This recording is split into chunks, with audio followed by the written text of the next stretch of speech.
Hi all, അസ്സലാമലൈക്കും. Welcome back to Silna's kitchen. ഇന്നത്തെ recipe നല്ല ടേസ്റ്റി ആയിട്ടുള്ള നല്ല ലെയറോട് കൂടിയ ഒരു അടിപൊളി പൊറോട്ടയുടെ റെസിപ്പിയാണ്.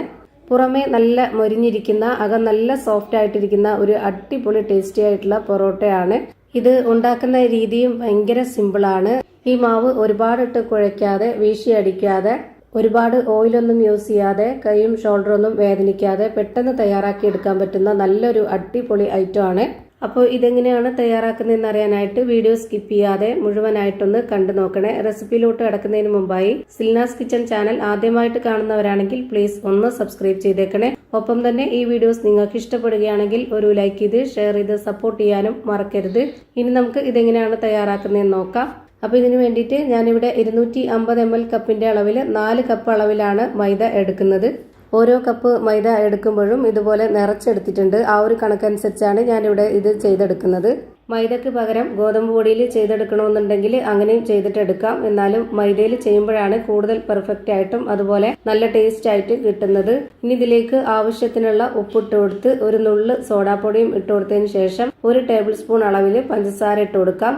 പഞ്ചസാര ഇത്രയും തന്നെ ഇട്ട് കൊടുക്കാൻ വേണ്ടി നോക്കണം. എങ്കിലാണ് നമ്മുടെ ഈ ഒരു പൊറോട്ടയ്ക്ക് അവിടെ ഇവിടെയൊക്കെ ആയിട്ട് ബ്രൗൺ ഷെയ്ഡ് കിട്ടുന്നത്. ഇനി ഈ മാവിന്റെ നടുഭാഗത്തൊന്ന് കുഴിയാക്കി കൊടുത്തതിന് ശേഷം അതിലേക്ക് വെള്ളം ഒഴിച്ചു കൊടുക്കുന്നുണ്ട്. 250 ml കപ്പിന്റെ അളവിൽ 1 കപ്പ് വെള്ളമാണ് ഒഴിച്ചു കൊടുക്കുന്നത്. ആദ്യം തന്നെ ഒന്നിച്ച് ഒഴിച്ചു കൊടുക്കാതെ ഇതുപോലെ 1 കപ്പ് ഒഴിച്ചു കൊടുത്തതിന് ശേഷം ഒന്ന് യോജിപ്പിച്ച് കൊടുത്ത് നോക്കാം.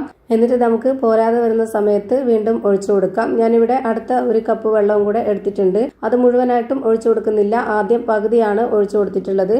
എന്നിട്ട് ഇതൊന്ന് കുഴച്ചതിന് ശേഷം വീണ്ടും ബാക്കി വെള്ളവും കൂടെ ഒഴിച്ചു കൊടുക്കാം. ആദ്യം തന്നെ ഒന്നിച്ച് ഒഴിച്ചു കൊടുത്താൽ പരുവം തെറ്റിപ്പോവും. ഇതുപോലെ ഘട്ടം ഘട്ടമായിട്ട് ഒഴിച്ചു കൊടുക്കുകയാണെന്നുണ്ടെങ്കിൽ നമുക്ക് കറക്റ്റ് പരുവത്തിൽ കിട്ടും. ഇപ്പൊ ഞാൻ പോരാതെ വന്നപ്പോൾ ബാക്കിയുള്ള വെള്ളം കൂടെ ഒഴിച്ചു കൊടുത്തിട്ടുണ്ട്. ഇപ്പൊ ടോട്ടലായിട്ട് 1.25 കപ്പ് അളവിലുള്ള വെള്ളമാണ് ആവശ്യമായിട്ട് വന്നിട്ടുള്ളത്. ഈ ഒരു ബൗളിൽ തന്നെ വെച്ചിട്ട് ഈ മാവ് നന്നായിട്ടൊന്ന് സെറ്റാക്കിയതിന് ശേഷം ഇനി കൗണ്ടർ ടോപ്പിലേക്ക് ഇട്ട് കൊടുത്തിട്ടാണ് കുഴച്ചിട്ടെടുക്കുന്നത്. ഈ മാവിന്റെ കറക്റ്റ് ആയിട്ടുള്ള ഒരു പരുവം എന്ന് പറയുന്നത് നമ്മൾ സാധാരണ വീശിയടിച്ചൊക്കെ തയ്യാറാക്കി എടുക്കുന്ന ആ ഒരു പൊറോട്ടയുടെ അത്ര ലൂസ് ആവാൻ വേണ്ട. എന്നാൽ ചപ്പാത്തിയുടെ മാവിനേക്കാളും കുറച്ചുകൂടെ ഒന്ന് ലൂസ് ആവാൻ വേണം. അതാണ് ഇതിന്റെ കറക്റ്റ് പരുവം. ഇപ്പൊ ഞാനിത് ചെയ്തെടുക്കുമ്പോൾ തന്നെ നിങ്ങൾക്ക് ഇത് കാണുമ്പോൾ ഏകദേശം പരുവം മനസ്സിലായിട്ടുണ്ടാവും. ഇപ്പൊ അത്യാവശ്യം നല്ലൊരു രീതിയിൽ കുഴച്ചെടുത്തിട്ടുണ്ട്. ഇനി നമുക്ക് ഈ മാവൊന്ന് കട്ട് ചെയ്തിട്ടെടുക്കാം. ഞാനിവിടെ ആദ്യം 2 ആയിട്ടൊന്ന് ഈ മാവ് കട്ട് ചെയ്തതിന് ശേഷം പിന്നെ അതിന്റെ ഓരോ ഭാഗവും 4 പീസായിട്ടാണ് കട്ട് ചെയ്തെടുത്തിട്ടുള്ളത്.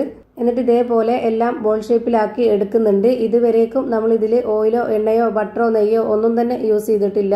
ഇപ്പൊ നമ്മൾ മാവ് റെഡിയാക്കി വെച്ചതിൽ നിന്നും ഒരു മാവ് എടുത്തിട്ട് ഇതുപോലെ നന്നായിട്ടൊന്ന് പരത്തിയെടുക്കുന്നുണ്ട്. തിരിച്ചു മറിച്ചൊക്കെ പൊടി ഇട്ട് കൊടുത്തിട്ട് മൈദപ്പൊടി തന്നെ ഇട്ട് കൊടുക്കാൻ വേണ്ടി നോക്കുക. അരിപ്പൊടിയോ ഗോതമ്പ് പൊടിയോ ഒന്നും തന്നെ ഇട്ട് കൊടുക്കരുത്. ഈ ഒരു വലിപ്പത്തിൽ എല്ലാം ഞാൻ പരത്തി ഒരു പാത്രത്തിലേക്ക് മാറ്റിയിട്ടുണ്ട്. അടുത്തതായിട്ട് ഇതുപോലെ ചെറിയൊരു ബൗൾ എടുത്തിട്ട് അതിലേക്ക് ഇതുപോലൊരു സ്പൂൺ അളവിൽ 1 സ്പൂൺ മൈദപ്പൊടി ഇട്ട് കൊടുക്കുന്നുണ്ട്. നിറച്ച് ഇട്ട് കൊടുത്തിട്ടുണ്ട്. എന്നിട്ട് അതേ സ്പൂൺ അളവിൽ തന്നെ 3 സ്പൂൺ ഓയിലും കൂടെ ഒഴിച്ചു കൊടുത്തിട്ട് ഇത് നന്നായിട്ടൊന്ന് മിക്സ് ചെയ്തിട്ടെടുക്കുക. 1 സ്പൂൺ മൈദപ്പൊടിക്ക് 3 സ്പൂൺ ഓയിൽ, ആ ഒരു കണക്കനുസരിച്ചാണ് എടുക്കേണ്ടത്. ഇനി പരത്തിയെടുത്ത മാവിൽ നിന്ന് ഒരു മാവ് എടുത്തിട്ട് ഇതുപോലെ കൗണ്ടർ ടോപ്പിലേക്ക് ഇട്ട് കൊടുത്തിട്ട് അതിലേക്ക് 1 സ്പൂൺ ഓയിൽ ഒഴിച്ചു കൊടുക്കുക. എന്നിട്ട് അതിന് മുകളിലേക്കായിട്ട് കുറച്ച് മൈദപ്പൊടി ഒന്ന് തൂവി കൊടുക്കുന്നുണ്ട്. ഓയിൽ ഒഴിച്ചു കൊടുത്തതിന് ശേഷം ഇതേപോലെ ഒന്ന് ബ്രഷ് ചെയ്ത് കൊടുക്കണം. എന്നിട്ട് എല്ലാ ഭാഗത്തേക്കും ആയതിനു ശേഷം വേണം മൈദപ്പൊടി ഇട്ട് കൊടുക്കാനായിട്ട്. എന്നിട്ട് അതിന് മുകളിലേക്കായിട്ട് അടുത്ത മാവ് ഇട്ട് കൊടുക്കുക. വീണ്ടും അതിന് മുകളിലേക്ക് ഇതുപോലെ തന്നെ ചെയ്യുക. ഇങ്ങനെ 8 എണ്ണവും ഇതുപോലെ ചെയ്തെടുത്തിട്ടുണ്ട്. എന്നിട്ട് നമുക്ക് ഇതൊന്ന് കട്ട് ചെയ്തിട്ടെടുക്കണം. ഇതുപോലെ നടുഭാഗത്തായിട്ട് ഒന്ന് ഇതുപോലെ ചെറുതായിട്ടൊന്ന് കട്ട് ചെയ്ത് കൊടുക്കുക. 2 സൈഡും ഇതുപോലെ ഒന്ന് കട്ട് ചെയ്യുന്നുണ്ട്. ഇതുപോലെയൊക്കെ ചെയ്യുന്നത് നമ്മൾ ലെയറോട് കൂടി കിട്ടാൻ വേണ്ടിയിട്ടാണ്. ഇനി ഇതിന്റെ 2 അറ്റവും ഒന്ന് ഇതുപോലെ ഒന്ന് മടക്കി കൊടുത്തതിന് ശേഷം ഇതിന്റെ ഈ ഒരു സൈഡ് ഭാഗത്തും ഇതുപോലെ ഒന്ന് കട്ട് ചെയ്ത് കൊടുക്കുക. ഇതുപോലെയൊക്കെ ചെയ്തെടുക്കുമ്പോൾ നമുക്ക് നല്ല ലെയറോട് കൂടി കിട്ടും. ഇപ്പൊ ഞാനിതാ കട്ട് ചെയ്ത് വെച്ചിട്ടുള്ള ഓരോ പീസും ഇതേപോലെ ഒന്ന് വെച്ച് കൊടുക്കുന്നുണ്ട്.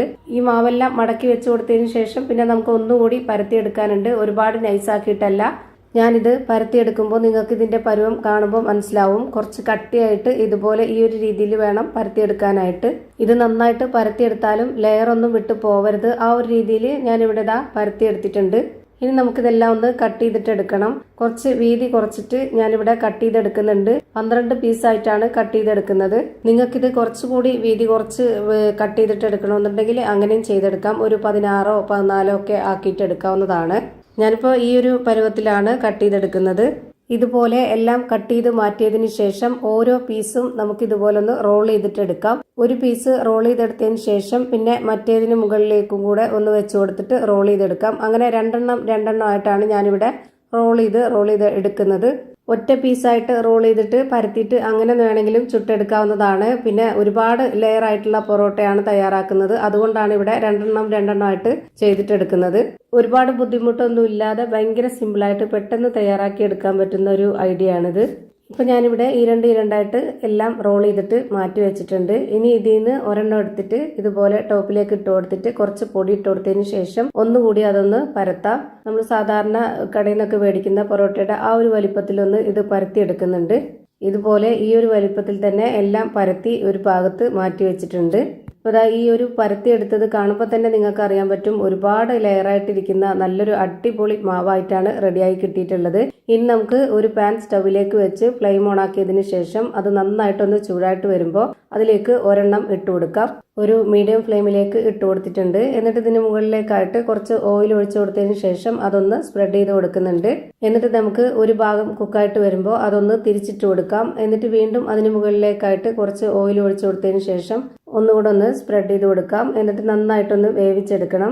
ഇത് വെന്ത് വരാനായിട്ട് മീഡിയം ഫ്ലെയിമിൽ ഇട്ട് കൊടുത്താൽ നന്നായിട്ട് വെന്ത് വരും. അതുപോലെ തന്നെ പൊറോട്ട ആയതുകൊണ്ട് തന്നെ കുറച്ച് വെയിറ്റ് ചെയ്ത് നന്നായിട്ട് വേവിച്ചെടുക്കണം. നല്ല ടേസ്റ്റി ആയിട്ടുള്ള ഒരു അടിപൊളി പൊറോട്ട റെഡിയായി കിട്ടി. ഇതുപോലെ തന്നെ ഞാനിവിടെ എല്ലാം ചുട്ട് ഒരു പാത്രത്തിലേക്ക് മാറ്റിയിട്ടുണ്ട്. ഈ രണ്ടെണ്ണം ഇതുപോലെ ഇട്ട് കൊടുത്തിട്ട് നന്നായിട്ട് അടിച്ചെടുത്തിട്ടാണ് പാത്രത്തിലേക്ക് ഇട്ട് കൊടുത്തിട്ടുള്ളത്. പുറമേ നല്ല മൊരാതിരിക്കുന്ന അകം നല്ല സോഫ്റ്റ് ആയിട്ടിരിക്കുന്ന ഒരു കിടിലൻ ടേസ്റ്റി ആയിട്ടുള്ള പൊറോട്ടയാണ്.